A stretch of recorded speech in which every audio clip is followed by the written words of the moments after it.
Hello guys, j'espère que vous allez tous et toutes bien. Aujourd'hui, on se retrouve pour une nouvelle vidéo. Pour les nouvelles personnes qui viennent d'arriver, n'hésitez pas à vous abonner, partager, liker et activer la cloche de notification et bienvenue sur ma chaîne. Le sujet de la vidéo d'aujourd'hui se portera sur le ghosting. On va voir quelles sont les raisons pour lesquelles généralement on se fait ghoster et ensuite et enfin comment réagir face au ghosting. Voilà. Donc, have a seat et listen to me. Donc, quelles sont les raisons pour lesquelles généralement on se fait ghoster? Du coup, j'ai noté 4 raisons pour lesquelles on se fait ghoster ici, là. Du coup, si vous me voyez tourner la tête et tout, c'est parce que je suis en train de lire. Donc, désolé. Donc, pour ma part, il y a principalement 4 raisons pour lesquelles on se fait généralement ghoster. En numéro 1, c'est que nous n'avons pas assez d'importance pour la personne qui nous a ghosté. C'est-à-dire quoi? Que notre présence et notre absence égale à la même chose dans la vie de la personne qui nous a ghosté. Du coup, du ghoster. En numéro 2, la personne est lâche. Oui, il y a les personnes qui n'arrivent pas à dire ce qu'elles pensent. Donc, généralement, elles vont juste s'éloigner de vous.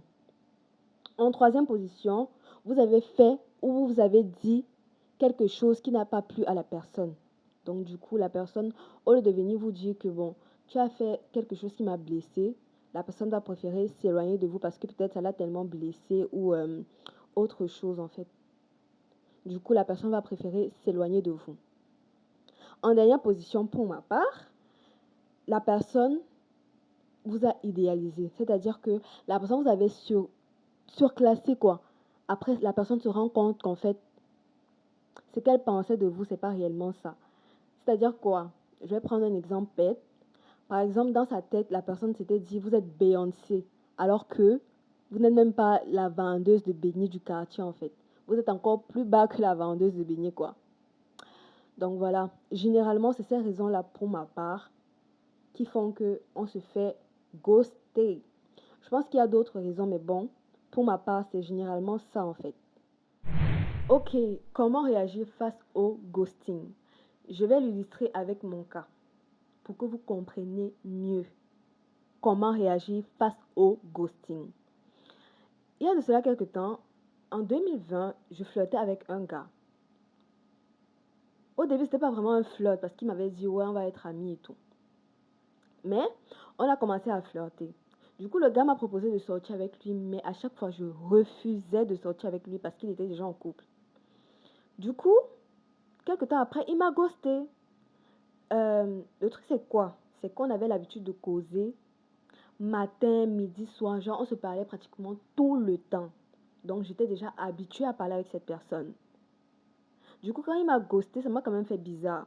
Mais moi, je suis le genre de personne, je ne cours pas après les gens. Si tu veux sortir de ma vie, ça veut dire que tu as pris cette décision de sortir de ma vie de toi-même. Tu t'es assis, tu as mûrement réfléchi, tu t'es dit, bon, Judicaël n'est pas assez importante dans ma vie. Sa présence et son absence égale à la même chose. Donc, pourquoi est-ce que elle va rester dans ma vie?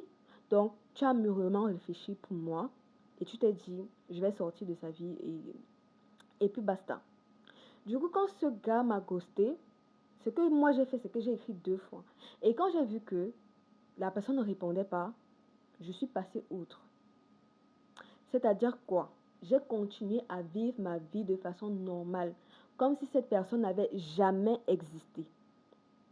Je ne suis pas allée vers la personne pour dire, ouais, laisser les longs messages, dire, ouais, pourquoi tu ne me réponds pas, qu'est-ce que j'ai fait de mal, oh, c'est monté, c'est descendu. Je me suis assise de mon côté, j'ai essayé de réfléchir à si j'avais fait quelque chose de mal. Et je me suis rendu compte que je n'avais rien fait de mal. Et du coup, je me suis aussi dit, ça n'en vaut pas la peine de courir derrière cette personne. Et puis basta. Devinez quoi?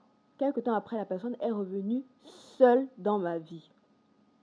Et j'ai continué à causer avec la personne comme si de rien n'était. Et à chaque fois, la personne me ghostait et revenait encore seule parce que je ne courais pas après cette personne pour lui demander, ouais, qu'est-ce qui s'est passé? Pourquoi tu me ghostes? Pourquoi c'est monté? Pourquoi c'est descendu? Non. J'ai de l'amour propre. Ayez de l'amour propre. Du coup, moi, je ne courais pas derrière cette personne. Donc, pour répondre à la question de comment réagir face au ghosting, on ne réagit pas. On continue à vivre notre vie de façon normale. Ne réagissez pas, parce que c'est exactement ce que ces personnes-là veulent que vous fassiez.